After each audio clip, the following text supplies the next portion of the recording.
ഒരുപാട് കാലത്തെ കാത്തിരിപ്പിന് ശേഷം ഗുരുവായൂരപ്പന്റെ അടുത്തേക്ക് ഒരു യാത്രയുണ്ട്.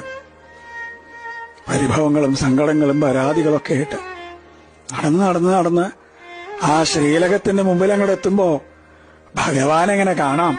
ശംഖും ചക്രവും ഗദയും പങ്കജവുമായിട്ട് ചക്രവർത്തി ഭാവത്തിലുള്ള ഭഗവാന്റെ രൂപം അതങ്ങോട്ട് കാണുമ്പോ കണ്ണ് നിറഞ്ഞൊഴുകും, തൊണ്ടയിടറും, എല്ലാം മറന്നുപോവും.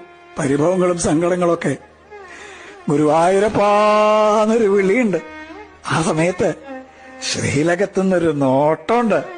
കാരുണ്യത്തിന്റെ കടലായ കണ്ണന്റെ നോട്ടം.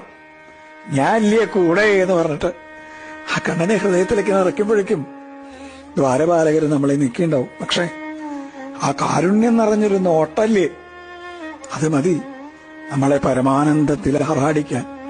കൃഷ്ണ ഗുരുവായൂരപ്പ.